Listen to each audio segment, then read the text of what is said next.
We are here with part 4 of the Stage and Get Commits within Vim series. It certainly didn't start out as a series, but then there was a part 2 and a part 3, and here I am with part 4 to look at a couple other things that we can do when it comes to Stage and Get Commits using the vim-fugitive plugin. So let's hop right in and take a look. So I've got a few changes to a project here, and I'm going to hit GE: to pop open the Git summary area that vim-fugitive provides. And I've got some untracked files. I've got some tracked files that are unstaged. And so first off, I want to deal with the unstaged files. And there is a mapping to jump to the unstaged files. But to see what that looks like, I'm going to go ahead and hit G?, which is something that we can hit at any time in a fugitive context to get some help from the help files. So I'm going to hit G?, and we're here, and I'm going to search for unstaged, and we see there's GU and then G?. And G?, will always jump us to the unstaged section, and depending on the count you give it, it will jump to either the first or whatever number file you give it. So I'm going to quit out of here, and I'm going to go ahead and just hit G?, and that jumps me down here. So in this unstaged section, we have a bunch of changes which I'm able to toggle open by hitting the equal sign on this unstaged header, and I can toggle them closed again. The first thing that I really want to show off here is a binding for jumping to the next or the previous hunk, where the hunk is a set of changes in a diff. So by hitting close bracket C and open bracket C, I can jump to the next and the previous hunk respectively.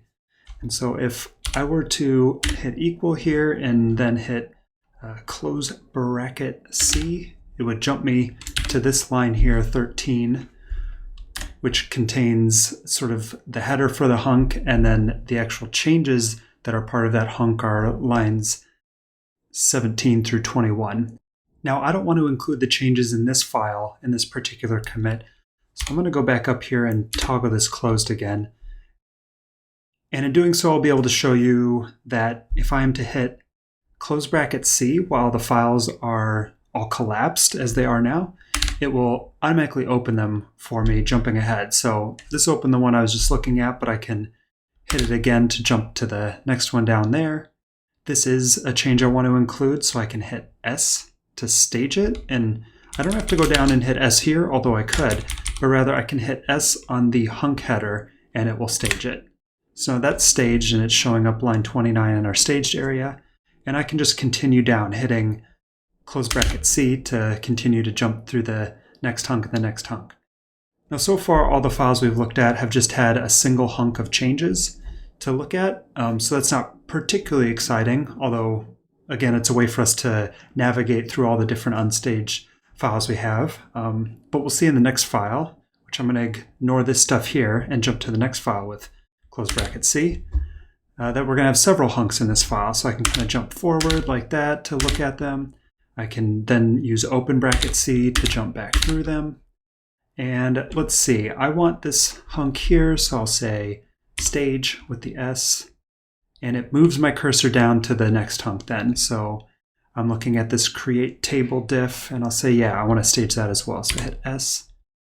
Now I'm looking at line 44, this string username, and no, I don't want to stage that, so I'm going to hit close bracket C to jump to the next hunk, and then I do want this one here, so I'll hit S to stage it.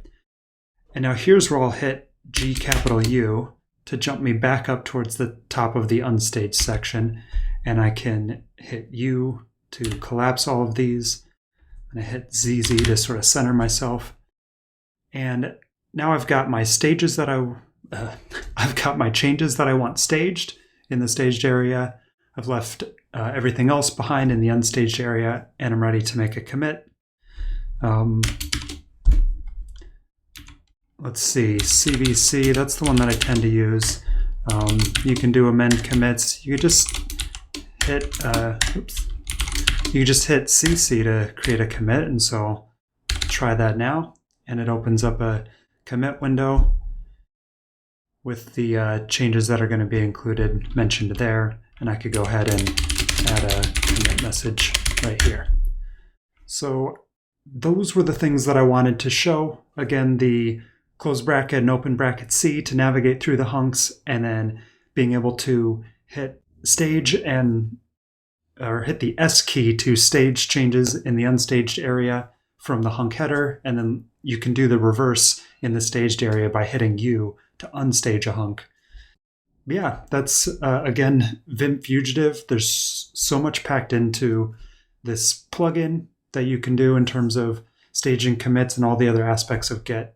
It goes really deep, and that's why we're here with video 4. I'm definitely going to be making some more videos along these lines, so if you're curious to learn more about vim-fugitive, definitely hit the subscribe button, and I will see you in the next video. Thanks for watching.